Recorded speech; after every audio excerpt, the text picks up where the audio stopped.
início das nossas atividades, já são 21h31 aqui. Bom, eu abri o capítulo 13, não saiba a vossa mão esquerda o que a vossa mão direita deu. O item 20, beneficência exclusiva. É acertada a beneficência quando praticada exclusivamente entre pessoas da mesma opinião, da mesma crença ou do mesmo partido? Respondo: não, porquanto precisamente o espírito de seita e de partido é que precisa ser abolido, visto que são irmãos todos os homens. O verdadeiro cristão vê somente irmãos em seus semelhantes e não procura saber, antes de socorrer o necessitado, qual a sua crença ou a sua opinião, seja sobre o que for. Obedeceria o cristão, porventura, ao preceito de Jesus Cristo, segundo o qual devemos amar os nossos inimigos. Se repelisse o desgraçado por professar uma crença diferente da sua, socorra-o, portanto, sem lhe pedir contas à consciência, pois se for um inimigo da religião, esse será o meio de conseguir que ele a ame. Repelindo, faria com que o odiasse. São Luís, Paris, 1860. Essa é uma lição curtinha, né? E uma resposta que São Luís nos dá bem clara. A gente lembra da parábola do samaritano, né? Que não olhou ali a condição daquele irmão. Simplesmente ele viu que aquele irmão necessitava de ajuda, ele não perguntou nada, foi só em socorro, em auxílio, né? Tentou fazer tentou ajudar da melhor maneira, né? Sem olhar cor, religião, olhar condição social, nem nada, né? Então essa lição é pequenininha, mas deixa aqui a sua mensagem para cada um de nós, né? Que nós olhemos e sejamos, né? Desculpa o erro, benevolentes com todos aqueles que se chegarem a nós, independente da sua religião, da sua condição social, enfim, de qualquer preconceito que nós venhamos a ter.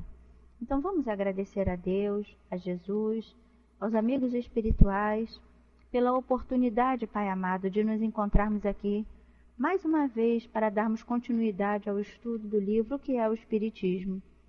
Que o teu amparo, que a tua bênção possa assim envolver a todos nós aqui presentes, encarnados e desencarnados, iluminando os nossos lares, os nossos familiares, aqueles amigos que não puderam estar presentes, que possam receber, Pai, as tuas bênçãos. Mas pedimos, principalmente, envolva o nosso irmão Sérgio nas suas colocações, que ele seja intuído pelos bons amigos espirituais, que possa trazer a lição de hoje de maneira clara, para que cada um de nós possa assim assimilar de acordo com o seu entendimento. Que nossas mentes possam estar abertas a essa compreensão, para que cada vez mais, Pai, nos sintamos assim, auxiliados, esclarecidos, para colocarmos em prática tudo o que viemos buscar, de esclarecimento, de entendimento, para a nossa melhor caminhada. Peço assim, Pai amado, a tua permissão para iniciarmos nessa noite o nosso estudo do livro O que é o Espiritismo. Abençoa-nos, Pai. Graças a Deus, graças a Jesus, graças aos amigos espirituais que nos envolvem. Que assim seja. Sérgio, meu amigo, uma boa tarefa para você. Só levantar a mãozinha que eu estou te passando. Oi, Elisa, boa noite, minha amiga. Seja bem-vinda.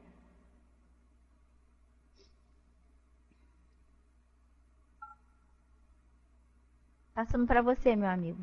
Fica com Deus. Obrigado, Elô.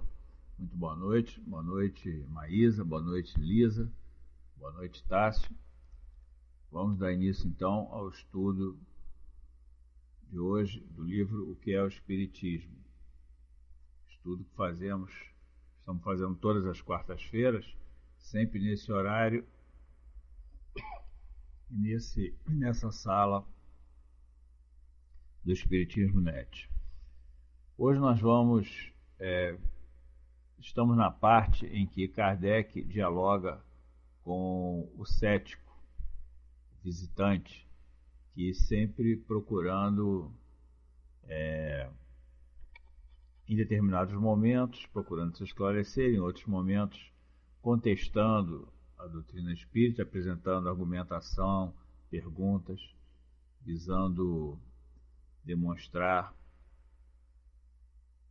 colocar em erro a doutrina. E estamos na parte que trata da mediunidade, a parte em que esse visitante ele indaga Kardec acerca das manifestações mediúnicas. E hoje nós vamos estudar aqui o item médiuns interesseiros. Vamos ver o que o visitante vai perguntar. Ele vem apresentando sua argumentação a Kardec, com indagações, com contestações sobre as manifestações mediúnicas, como nós dissemos. Vamos ver hoje então esse item médiuns interesseiros. Diz o visitante: antes de empreender um estudo de longo fôlego, há muita gente que deseja ter certeza de que não vai perder o tempo, certeza que lhe poderia provir do fato concludente, mesmo obtido a peso de ouro. Quer dizer, esse visitante ele continua aqui questionando a autenticidade dos fenômenos que se produziam, né, dos fenômenos mediúnicos. E aqui ele alega, ante a argumentação de Kardec, que o importante para a pessoa se convencer da autenticidade desses fenômenos seria o estudo sério, perseverante, através da pesquisa, da experimentação, como Kardec, fez na fase em que as manifestações surgiram aqui na Terra. Esse visitante ele vem argumentar então que seria melhor que se fizesse a produção de um fato que levasse essas pessoas à conclusão, né? Um fato concludente, como ele diz aqui, ainda que esse fato fosse obtido, né, fosse produzido mediante um pagamento em dinheiro.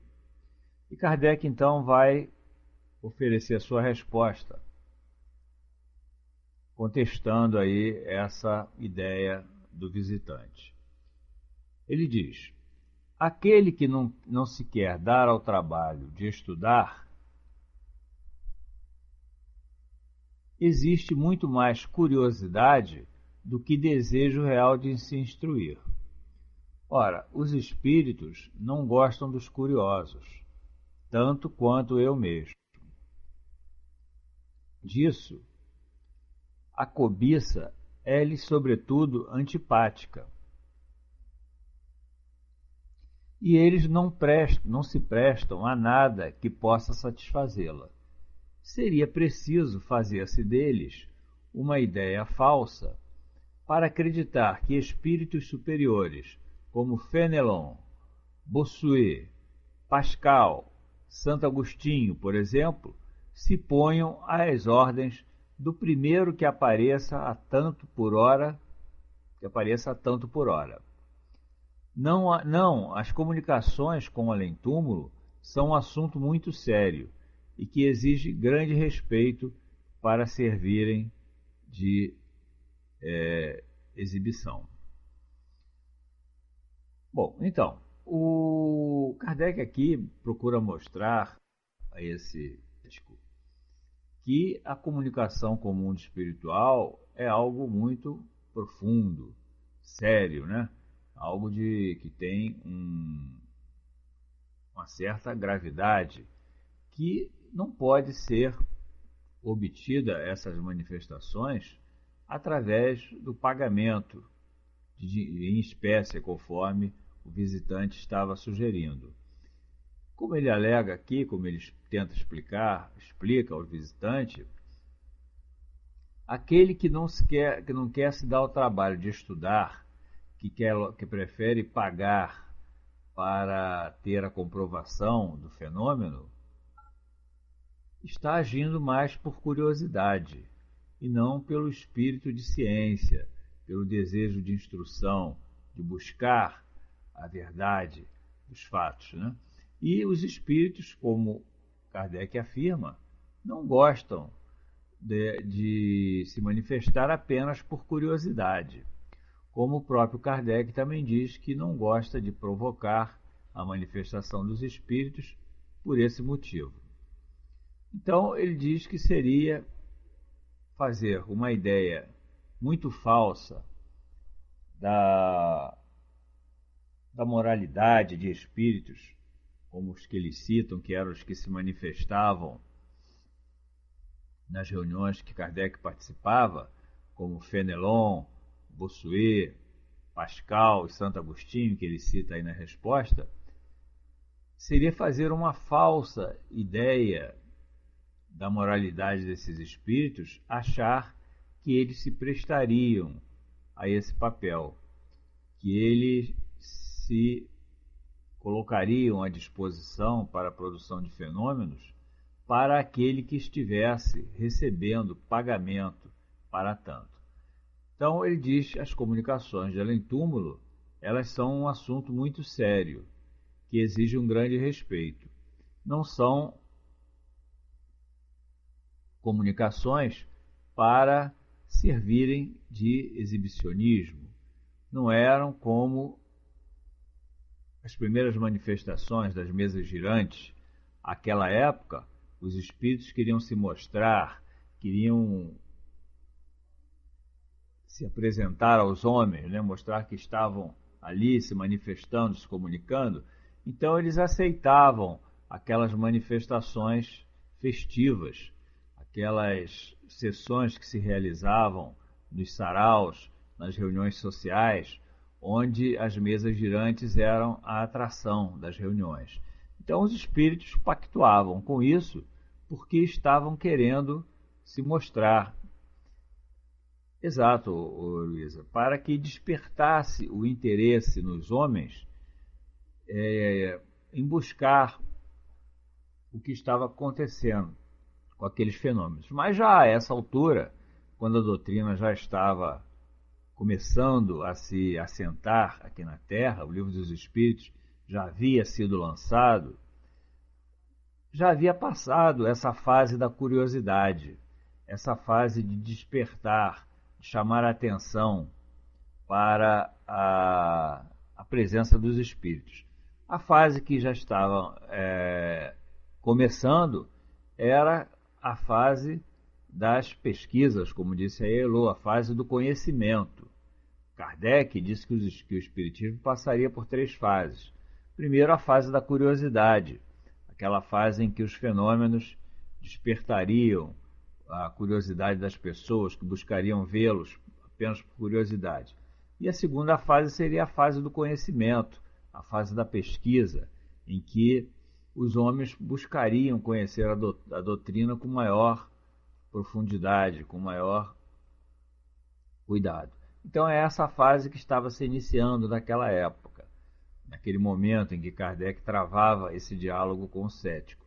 Já era a fase da busca do conhecimento, a fase das pesquisas, da experimentação, isso com um caráter de seriedade, não com um caráter de curiosidade, não em troca de pagamento, como estava sugerindo o visitante. E Kardec então continua sua resposta.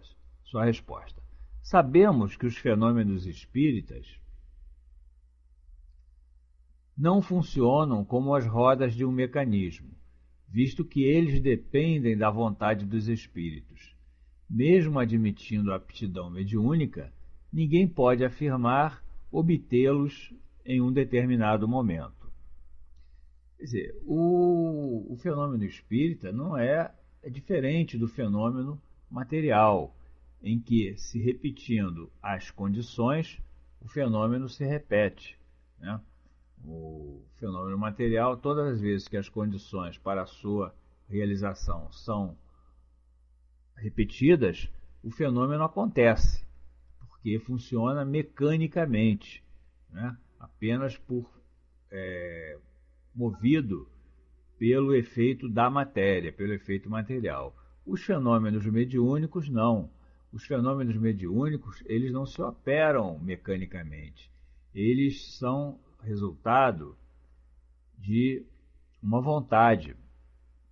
É preciso que os espíritos tenham a vontade de se manifestar, que eles concordem em externar uma manifestação naquele momento.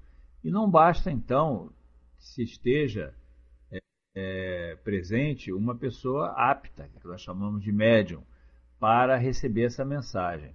Não basta a presença de um médium, não basta uma reunião, não basta que os presentes tenham vontade, queiram produzir essas manifestações. Elas são uma via de mão dupla. Elas dependem também da aquiescência dos espíritos. Elas só acontecem quando os espíritos estão dispostos a se comunicar, quando eles querem se comunicar, quando eles podem se comunicar. Então, não seria através de uma manifestação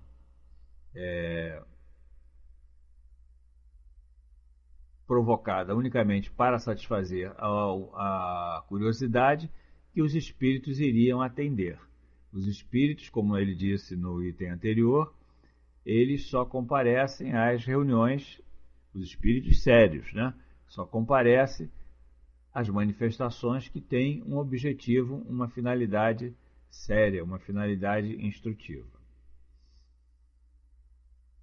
E mesmo os espíritos que não são sérios, os espíritos brincalhões, aqueles espíritos frívolos, eles também têm o livre-arbítrio de se manifestarem ou não. Então não bastam os homens desejarem, não basta os médiuns estarem ali presentes para que a manifestação se dê através de um espírito de natureza mais inferior, de um espírito brincalhão. Eles também são dotados de livre-arbítrio. Eles também vão se manifestar se eles quiserem.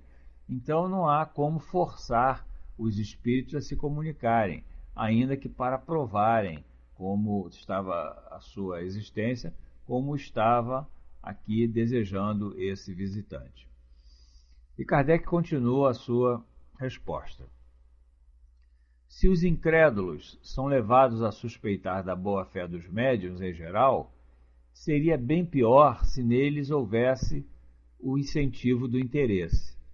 De uma forma justa, se poderia suspeitar que o médium remunerado mudasse a realidade dos fatos quando o espírito não se fizesse presente, porque seria preciso, antes de tudo, ganhar seu dinheiro. Quer dizer, se os incrédulos eles suspeitam das manifestações levadas a efeito sem qualquer interesse, as manifestações espontâneas ou provocadas que os espíritos fazem, sem que o médium tenha qualquer outro interesse que não seja contribuir para essa manifestação, sem a presença de qualquer interesse de obter qualquer vantagem material, se eles suspeitam dessas manifestações, com muito mais razão eles teriam para suspeitarem das manifestações que são provocadas pelo médium que está sendo remunerado para isso. Porque, nesse caso, o médium, para lograr receber o seu pagamento, ele poderia muito bem simular uma manifestação. Quer dizer, a manifestação seria muito mais suspeita, aí sim, porque o médium, com o intuito de receber o pagamento, ele poderia simular essa manifestação. Ao passo que aquele médium que realiza o trabalho sem qualquer interesse de obter qualquer vantagem material, ele não tem o porquê mistificar, ele não tem porquê levar a efeito uma fraude, produzir uma manifestação simulada, porque ele não vai ganhar nada com isso. O único objetivo que ele está ali realizando aquele trabalho é o objetivo de produzir uma manifestação instrutiva, uma manifestação séria que possa ser objeto de estudo. Então não seria através da remuneração que iria se forçar o espírito a se manifestar. Ele continua: além de o desinteresse absoluto ser a melhor garantia de sinceridade, a nossa razão seria contrária a evocar, por dinheiro, os espíritos das pessoas que nos são queridas, supondo-se que eles consentissem nisso, o que é mais duvidoso.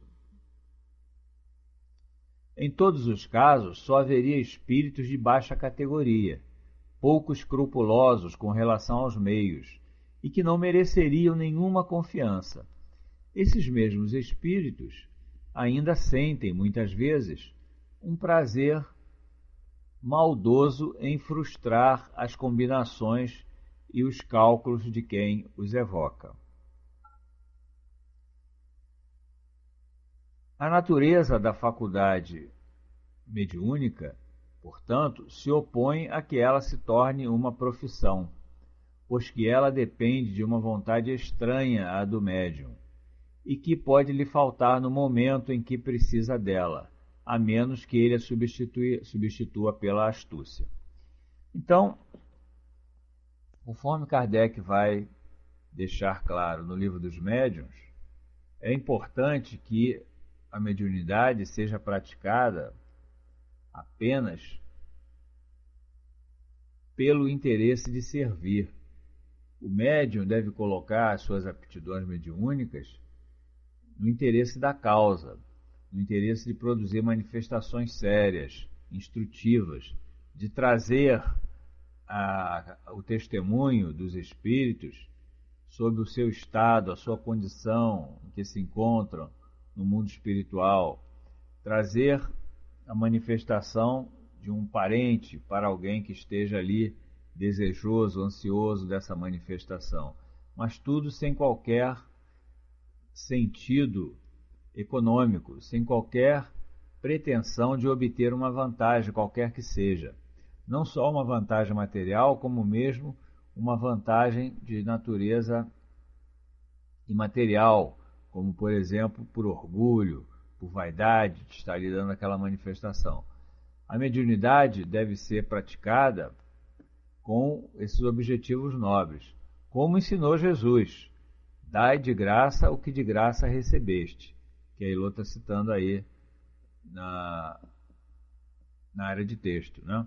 Jesus recomendou que o trabalho espiritual ele seja executado de graça, porque não se está, para poder executar esse trabalho, não se pagou nada, não se teve nenhum custo. Então, se nós recebemos de graça esses dons, né, nós não podemos cobrar para colocá-los à disposição dos que precisam, dos que necessitam.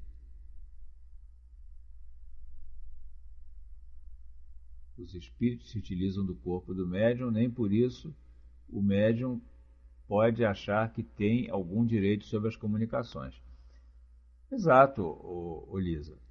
O médium ele é um instrumento importante, é claro, sem o qual a manifestação não se produziria. Mas ele é apenas isso, um instrumento, um veículo, né, entre o espírito e o mundo corporal. Ele não tem nenhuma ação intelectual sobre as comunicações, que são todas elas, são sempre provenientes da ideia do espírito. Então, ele não pode ter, por isso não vai gerar a ele qualquer direito. As comunicações não pertencem ao médium. No momento em que ele deu a manifestação, que ele externou a ideia do espírito, aquilo ali passa a ser um bem intelectual do espírito e não do médium, que não teria nenhum direito sobre essas comunicações, como a Lisa disse aí na área de texto. É claro que no plano material, as obras, por exemplo, que são psicografadas e que são publicadas, os direitos autorais eles pertencem ao médium, porque se trata de um relacionamento entre em cada um. É como se o autor fosse o próprio médium, como o Chico Xavier, né? Que tinha direitos autorais sobre as obras que ele publicava, que não eram produto da sua inteligência, fruto das suas ideias. E que ele abria mão desses direitos, né? Sempre abriu mão, em favor de diversas instituições. Na maioria das vezes, em favor da Federação.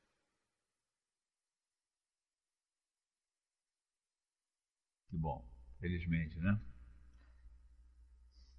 Então, era como nós estávamos dizendo, o médium ele não tem nenhum direito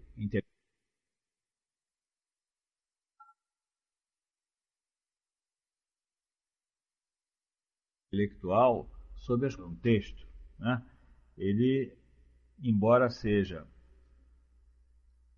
um instrumento importante e indispensável para que o espírito possa externar a sua ideia, na realidade a ideia, né, o conteúdo da mensagem, ele pertence ao espírito. E aquele médium que é moralizado, que tem essa consciência, que não tem objetivos outros que não o de servir, ele sabe disso, ele tem essa noção, ele tem essa consciência. Então ele não vai nunca se arvorar em reivindicar direitos sobre essas comunicações. Por isso, a prática no meio espírita, felizmente é uma prática disseminada,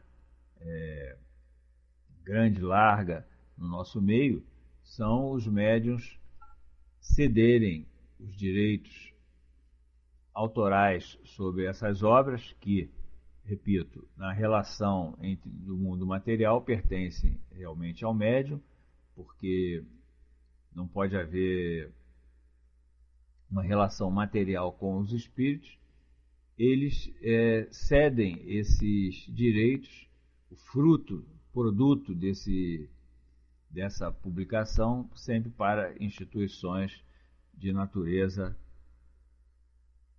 caritativa, sem fins lucrativos. Pois é, sem os espíritos não pode haver a comunicação, como nós vimos aqui há instantes atrás, né, na outra parte da resposta de Kardec. Os espíritos, eles se manifestam quando eles têm esse desejo, quando eles querem. Não há como serem forçados a se manifestarem. Então, a manifestação mediúnica, ela é sempre essa via, né, de mão dupla, que depende da aquiescência dos espíritos, deles estarem dispostos a se comunicar. E se eles não quiserem se comunicar, não tem como haver a manifestação, a menos que o médium fraude, né? Fraude uma manifestação. Bom, vamos continuar aqui a resposta de Kardec. Admitindo, porém, mesmo se admitindo uma inteira boa-fé, desde que os fenômenos não se obtenham à vontade, seria um efeito do acaso se, em uma sessão que tivesse sido paga, se produzisse exatamente aquilo que alguém desejasse ver para se convencer. O senhor poderia dar 100.000 francos a um médium, e isso não o faria obter dos espíritos o que eles não quisessem fazer. Esse incentivo, que iria desnaturar a intenção e transformá-la em um violento desejo de lucro, seria, muito ao contrário, um motivo para que ele não conseguisse o que deseja. Quer dizer, o espírito, ele não vai também, mesmo que ele se disponha a se comunicar, ele não vai necessariamente dizer aquilo que nós queremos ouvir. O espírito, ele tem o livre-arbítrio, ele pensa como nós, ele tem suas ideias, ele tem já a sua cota de conhecimento adquirido, Então, ele vai se manifestar de acordo com a sua vontade, com o seu pensamento, com as suas ideias. Não há como forçar o espírito a dar fazer uma manifestação nesse ou naquele sentido. Então, ainda que se fosse dada ao médium uma importância de valor elevada, como a citada por Kardec, exemplificando a resposta, não seria garantia de que os espíritos iriam dizer aquilo que nós estamos querendo ouvir. Muitas das vezes os espíritos contrariam pensamento, a ideia daqueles que estão ali presentes na reunião. E nós vimos isso no Livro dos Espíritos, por exemplo, os espíritos dando respostas a Kardec, que a gente vê que não era o pensamento de Kardec, não eram as respostas que Kardec julgava que fossem ser obtidas. Então, os espíritos eles não podem ser comprados para dizerem o que nós queremos ouvir, porque para eles essa moeda de valor que aqui na Terra de que nós precisamos dela, né? No mundo espiritual ela não existe, não tem nenhuma eficácia. Então não se pode, nem mesmo com pagamento, forçar o espírito a dizer aquilo que ele não deseja, aquilo que não faz parte das suas ideias. Exato, comprar uma comunicação, isso é impossível. O espírito ele tem o livre-arbítrio pleno, do mesmo modo que nós temos. Ele pode se manifestar de acordo com a sua consciência, com a sua vontade, com o seu conhecimento, com as suas ideias, com seus pensamentos, porque ele é dotado desse livre-arbítrio. Esse livre-arbítrio nós levamos para o mundo espiritual. Ele não fica aqui na Terra, né? Ele nos acompanha. É um direito, é um atributo, melhor dizendo, essencial do espírito. E vamos ver então, Kardec continua com a sua resposta. Quando se está bem compenetrado desta verdade, que a afeição e a simpatia são os mais poderosos motivos de atração para os espíritos, compreende-se que eles não podem ser solicitados pelo pensamento de quem deseja servir-se deles para ganhar dinheiro. Aquele, pois, que precisa de fatos que o convençam, deve provar aos espíritos sua boa vontade, por uma observação séria e paciente, se deseja ser auxiliado. Pois se é verdade que a fé não se impõe, não é menos que se não pode comprá-la. Então, a maneira de atrair espíritos é através da afeição, através da simpatia, em outras palavras, através da sintonia vibratória. É assim que nós atraímos espíritos, de natureza de acordo com essas vibrações, né? Em reuniões sérias, reuniões elevadas de pessoas com bons propósitos, haverá uma sintonia com espíritos igualmente sérios, espíritos que têm propostas positivas para todos nós. E não através do pagamento, como esse cético estava imaginando. Exato, vão ser atraídos espíritos já mais elevados. Ao passo que naquelas reuniões de pessoas brincalhonas, pessoas que estão querendo provocar a manifestação apenas por curiosidade, os espíritos que se sintonizarão com essa atmosfera espiritual da reunião serão espíritos igualmente brincalhões, espíritos, muitas das vezes pseudo-sábios, que vão falar sobre o que não conhecem. São aqueles espíritos que respondem a tudo. Para tudo eles têm uma resposta. São aqueles espíritos brincalhões e pseudo-sábios. Bom, o visitante continua então a sua argumentação para com Kardec.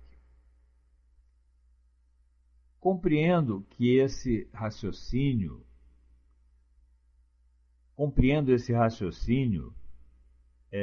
do ponto de vista moral. Entretanto, não é justo que aquele que dá o seu tempo no interesse da causa seja compensado por esse tempo, se isso o impede de trabalhar para viver?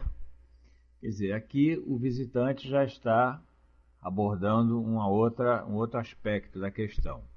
Ele está alegando que se o médium dedica o seu tempo para produzir essas manifestações, se não seria justo que ele fosse remunerado por isso, porque ele está, ao tempo em que ele está ali à disposição dos espíritos, ele não pode trabalhar e ele então precisaria viver. A resposta é de Kardec. Kardec responde: primeiro, será mesmo no interesse da causa que ele o faz ou no seu próprio? Porque se ele já passa a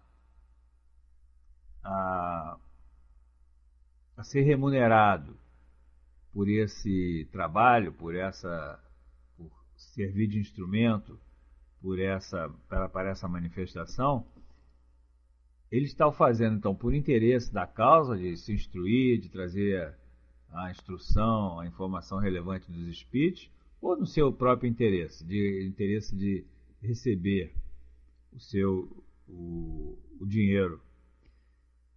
Então Kardec continua: se ele deixou o seu emprego,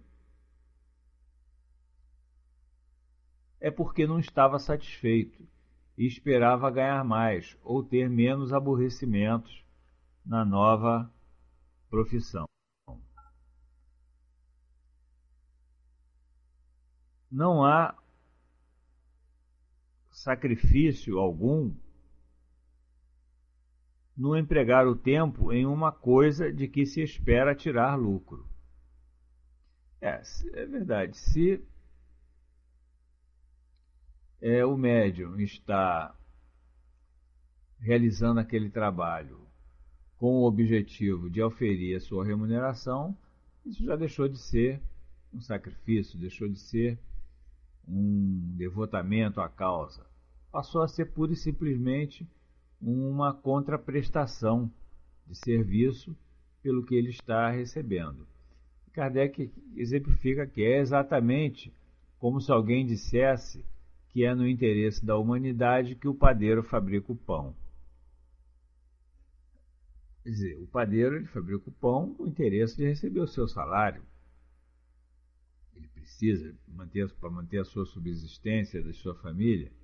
Então, no momento em que o médium passasse a ser remunerado pelas manifestações, ele também não estaria, na verdade, realizando um trabalho com o objetivo de servir a humanidade. Os papéis, né, a conotação seria diferente. Ele já estaria exercendo a mediunidade com o objetivo de ser remunerado, como qualquer outra atividade empregatícia. Kardec continua respondendo: a mediunidade não é o único recurso. Se ele não a tivesse, procuraria ganhar a vida de outro modo. Os médiuns verdadeiramente sérios e devotados, quando não possuem uma existência independente, procuram recursos no trabalho ordinário e não abandonam suas profissões. Eles não consagram à mediunidade senão o tempo que lhes pode dar, do tempo destinado aos divertimentos e repouso. Nesse trabalho mais útil, eles se mostram devotados, tornam-se apreciados e respeitados. Isso é uma circunstância recorrente no meio espírita, né? Felizmente, né? Graças a Deus. São muito poucas notícias que se tem de companheiros nossos, portadores de faculdades mediúnicas, que coloquem essa faculdade como objeto da oferição de rendimentos, né? Não se tem notícias assim com muita frequência, ou pelo menos não conheço nenhum caso de médium que tenha dedicado à mediunidade através do pagamento, que tenha vendido mensagens, que tenha cobrado para dar passividade às manifestações. Então, a mediunidade, como nós já vimos aqui, ela é um dom que o médium recebeu gratuitamente. Ele não pagou, ele não teve que fazer uma faculdade para adquirir essa mediunidade, para se capacitar à produção do fenômeno mediúnico. Isso lhe veio de graça, ele recebeu de graça. Então, como disse Jesus, se nós recebemos de graça, nós devemos dar também de graça. Devemos colocar à disposição daqueles que precisam, sem nenhum interesse outro que não seja o de servir, sem qualquer objetivo de obter vantagem econômica, material ou não. Deve ser praticada a mediunidade em interesse do próximo. Até porque o médium, ele, quando se dedica, quando ele faz um trabalho sério, ele está ganhando, sim, não em valores materiais, em recursos materiais, mas ele está ganhando em progresso espiritual, ele está evoluindo, ele está crescendo, ele está cumprindo um compromisso que ele assumiu ao reencarnar, de praticar essa mediunidade. Geralmente o médium, aqui na Terra, num planeta provacional como o nosso, ele recebe essa faculdade em substituição a uma prova que ele teria que se submeter na atual existência. Então, ele substitui aquela prova que vai lhe trazer dor, vai lhe trazer sofrimento, pelo trabalho. Porque também pelo trabalho, né, pelo amor, nós resgatamos os nossos equívocos, nós pagamos as nossas dívidas, não apenas com a dor e com o sofrimento. Então, o médium no plano espiritual, ele assumiu esse compromisso de servir de intermediário nesse trabalho de intercâmbio do mundo espiritual com o mundo corporal. Então, se ele se desincumbe dessa tarefa, como tantos que nós conhecemos o fazem de maneira brilhante, né? Com dedicação, com seriedade, ele está ganhando sim, mas ganhando em progresso espiritual.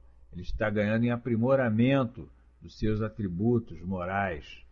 Então, a mediunidade, esse é o único tipo de pagamento que se admite que o médium possa oferir, né? Se é que nós podemos chamar isso, estamos chamando de pagamento metaforicamente, né? Ele receber, ele galgar mais um passo adiante na sua caminhada evolutiva. E não em troca de recursos materiais, né? Bom, vamos ver então como é que Kardec continua aqui a sua explicação, sua resposta ao visitante. A multiplicidade dos médiuns nas famílias torna, ao demais, inúteis os médiuns de profissão, ainda que estes ofereçam todas as garantias desejáveis, o que é muito raro. Quer dizer, a própria multiplicidade de médiuns, né, que foram surgindo naquela época, faz com que não se haja o interesse em ter médiuns remunerados, profissionais, porque existem muitos médiuns, né? A mediunidade ela foi bem disseminada pelo mundo, ela foi bem espalhada. E aqui no Brasil, principalmente, o número de médiuns é bastante alto, né? As casas espíritas, todas elas, possuem em seu quadro de trabalhadores uma quantidade grande de médiuns. Então não haveria por que criar essa categoria de médiuns profissionais, como diz aqui Kardec, se a multiplicidade desses médiuns ela facilita essa manifestação, né? As manifestações mediúnicas. Ele continua: se não fosse o descrédito que acompanha esse gênero de exploração, para o que me felicito de muito haver concorrido, teríamos visto os médiuns mercenários se multiplicarem e os jornais se cobrirem com suas propagandas. Ora, para um que pudesse ser leal, haveria 100 charlatães, que, abusando de uma faculdade real ou simulada, teriam causado maior prejuízo ao espiritismo. Seria realmente um fato muito negativo para a doutrina se a profissionalização dos médiuns fosse levada a efeito, né? Aquela época de Kardec e ainda hoje. Haveríamos, como diz aqui Kardec, médiuns buscando clientes, né, através de propagandas. Isso aí nós vemos não na prática espírita, mas em outros setores da sociedade, né? Pessoas que são dotadas de alguma percepção mediúnica se oferecendo para fazerem previsões, né? Para fazerem o que eles chamam de trabalhos, né? A gente vê, cansado de ver aí em jornais, em placa de portas, né? Mas isso não tem nada a ver com a doutrina espírita. Não são médiuns praticantes do espiritismo. São pessoas que podem ser dotadas de alguma percepção mediúnica, têm alguma faculdade mediúnica, mas que nem por isso são espíritas, porque a mediunidade não é um privilégio, não é algo privativo do espiritismo nem dos espíritas. A mediunidade, como explica Kardec no Livro dos Médiuns, é uma faculdade orgânica. Ela tem a sua origem na organização física, no corpo físico. Então, independente de prática religiosa, independentemente até de acreditar-se nela, né? Eu conheço pessoas, pode parecer um paradoxo, mas são pessoas que a gente vê que percebe que tem alguma faculdade mediúnica, porque já se manifestaram nesse sentido, mas que ainda assim continuam duvidando das manifestações mediúnicas, não aceitando essas manifestações. Então, a mediunidade ela é inerente ao corpo físico, ela é inerente ao ser humano. Todos nós temos, em algum grau, essa faculdade, né? Alguns têm apenas rudimentos de mediunidade, têm algumas percepções, né? Normalmente por inspiração, por intuição. Outros têm uma mediunidade mais ostensiva, que lhes permite um contato mais permanente com o mundo espiritual. Mas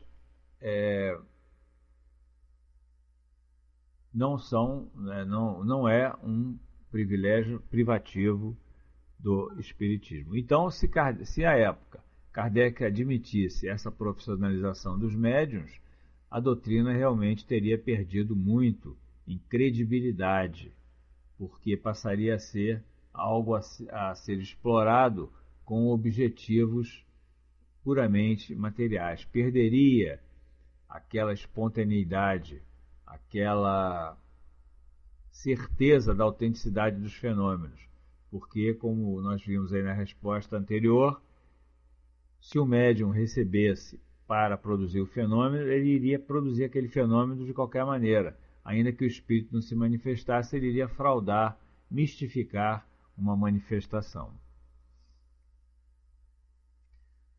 Bom, Kardec continua aqui sua resposta. É, pois, um princípio.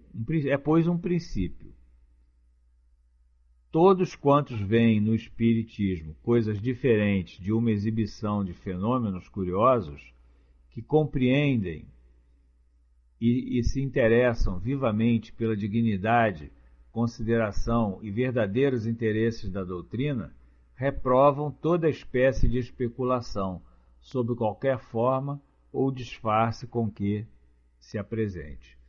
Então, aquele que é um espírita sincero, que quer realmente entender o espiritismo, que está buscando conhecer esses ensinamentos do espiritismo, que é o cristianismo redivivo, é o cristianismo na essência que volta à Terra, esses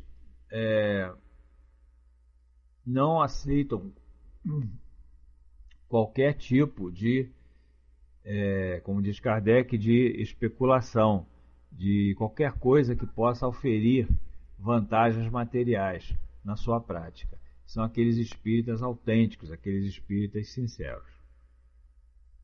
Os médiuns sérios e sinceros, continua Kardec, e eu sobre eles, a ação de tirar um proveito qualquer de sua faculdade seria olhada por eles como uma injúria. Quer dizer, aqueles médiuns que atuam com sinceridade, com honestidade de propósitos, com intenção unicamente de servir, esses não admitiriam qualquer suspeita, né? Porque eles estão sendo espontâneos, estão sendo sinceros.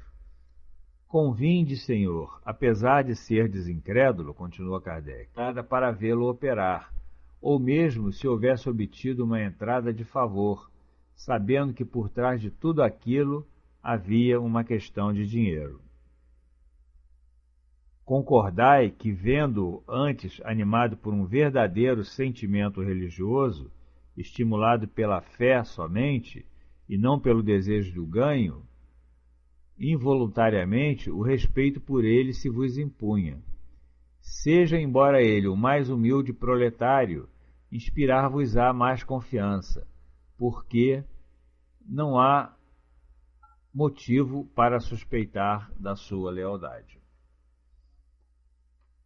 Então Kardec aqui está querendo mostrar a esse visitante que é muito mais confiável uma manifestação produzida por um médium que esteja motivado apenas pelo interesse de servir, pelo interesse de se instruir, de ser instrumento entre esses espíritos instrutores e a humanidade, do que aquele que serviria como instrumento ou que, em troca de uma remuneração, ou que faria sessões de exibicionismo, né, pagando entrada, como diz aqui Kardec, para poder exibir a sua mediunidade. Então, o próprio visitante se convenceria muito mais, explica aqui Kardec, se ele entendesse isso, se ele percebesse que a mediunidade desinteressada, a mediunidade gratuita, ela é muito mais convincente, muito mais confiável do que aquela exercida com objetivos materiais, com objetivos econômicos. Ele continua aqui, é perfeitamente... Não.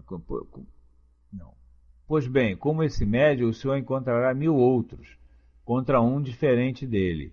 E essa é uma das causas que tem contribuído eficazmente para o crédito e a propagação da doutrina, enquanto que, se ela só tivesse intérpretes interessados, não contaria com a quarta parte dos adeptos que possui atualmente. Quer dizer, esse é um fator de credibilidade da doutrina, essa mediunidade praticada desinteressadamente, esses médiuns que se entregam ao trabalho unicamente com o propósito de servir. Pois bem, como esse médium... Não, isso aqui já passamos. Compreende-se muito bem que os médiuns profissionais sejam muito raros, pelo menos na França, que sejam desconhecidos na maioria dos centros espíritas da província, onde a reputação de mercenários seria suficiente para excluí-los de todos os grupos sérios, e onde a atuação deles não lhes seria lucrativa, em razão do descrédito de que se tornariam objeto e da concorrência dos médiuns desinteressados que se encontram por toda parte. Felizmente aqui no Brasil também, né? Esse caso, essa hipótese de mediunidade mercenária, como nós já dissemos, é muito rara, né? Não se vê, é muito difícil, né? Eu, pelo menos, não tenho. Já ouvi falar em alguns médiuns, principalmente de cura, que andaram exercendo em nome do espiritismo, não em troca, não cobrando propriamente dito, mas recebendo presentes, recebendo vantagens. E esses médiuns foram punidos pelo plano espiritual, eles deixaram de ser instrumento dos bons espíritos. Quer dizer, tiveram a sua mediunidade praticamente perdida, né? Não perdida a faculdade porque ela é orgânica, mas totalmente inutilizada. Os espíritos deixaram de utilizá-lo como instrumentos. Exato, se deram mal. Os espíritos não mais o utilizaram porque perderam a confiança naquele médium. Para suprir, seja a faculdade que lhes falta, seja a incapacidade da clientela, existem supostos médios que lançam mão de todos os meios, jogos de carta, clara de ovo, borra de café, para satisfazer todos os gostos, esperando dessa forma, na falta dos espíritos, persuadir aqueles que ainda acreditam nessas tolices. Quer dizer, então são esses que hoje estão aí, né? Já existiam ao tempo de Kardec, que se utilizam de cartas, de dados, de bolas de cristal, tudo para impressionar os incautos, aqueles que vão em busca de um atendimento, impressioná-los, porque na verdade faculdade mediúnica lhes falta. Se eles só prejudicassem a si mesmos, o mal seria pequeno. Mas há pessoas que, sem maiores informações, confundem o abuso com a realidade, e desse fato se aproveitam os mal-intencionados para dizer que é disso que o espiritismo se constitui. Quer dizer, então, as pessoas mal-intencionadas, melhor dizendo, elas atribuem esse tipo de prática ao espiritismo. Porque nós vemos mesmo, né? Essas pessoas se dizem médiuns espíritas, né? Dizem consulentes espíritas, médiuns espíritas, e oferecem esse tipo de serviço. Quer dizer, isso deixa mal a doutrina, mas é uma coisa que é difícil o movimento espírita ter alguma ação ativa quanto a isso, né? Nós vemos aí, aqui perto mesmo da minha residência, não sei se ainda tem, uma casa em que era pintada na parede, né? Médium espírita, alemão, joga cartas e não sei mais o que. Quer dizer, isso denigre a doutrina, embora a doutrina não tenha como se defender com relação a isso. Portanto, pode-se constatar que se a exploração da mediunidade conduz a abusos prejudiciais à doutrina, o espiritismo sério tem razão em desaprová-la e em repudiá-la como auxiliar. Quer dizer, a doutrina não pode compactuar de modo algum com esse tipo de mediunidade, com a mediunidade que é praticada mediante a remuneração ou mediante qualquer tipo de vantagem, seja ela material ou não. Então, meus irmãos, era isso que nós tínhamos aqui sobre esse texto. Kardec vai continuar falando sobre médiuns interesseiros. O visitante continua apresentando a sua argumentação e esse estudo vai ter continuidade, então, na próxima semana. Ok? Bom, então vamos agora nos encaminhando para o final da nossa reunião. A nossa amiga Lisa vai fazer a prece final. Então só me resta agradecer a todos pela companhia durante o estudo. Fiquem todos com Deus e vamos agora então fazer a nossa prece de agradecimento por esses momentos. Então vamos lá. A gente faz a nossa prece Agradeço a Deus, a Jesus, aos amigos espirituais pela oportunidade que tivemos nessa noite, pelo amparo, Pai amado, a todos nós aqui presentes, pelo envolvimento do nosso amigo Sérgio nas suas colocações e por todos nós, Pai querido, que nessa oportunidade estamos aqui em busca de um aprendizado, de um entendimento, de esclarecimento. Então a gente agradece muito, Senhor, por essa oportunidade. Jesus, querido irmão, que esteve aqui a nos sustentar com as suas vibrações, com o seu amor, e esses amigos espirituais que tanto nos auxiliam e nos amparam. Agradecemos assim, Pai, a todos os amigos aqui presentes, encarnados e desencarnados, e que nós agora possamos descansar o nosso corpo físico, mas lembrando, Pai, de encaminhá-lo à mão do nosso anjo guardião, dos nossos mentores, para que possamos assim sermos guiados às esferas espirituais para mais estudo, para mais esclarecimento, para que nós tornemos a nossa caminhada, Pai, melhor e mais amorosa, mais moralizada, através dos estudos que tanto buscamos e que tanto nos esclarece. Que a tua doce paz nos envolva e que abençoe a todos os amigos aqui presentes. Encerramos assim, com a tua permissão, o estudo desta noite. Graças a Deus, graças a Jesus, graças aos amigos espirituais que nos envolvem, hoje e sempre. Que assim seja.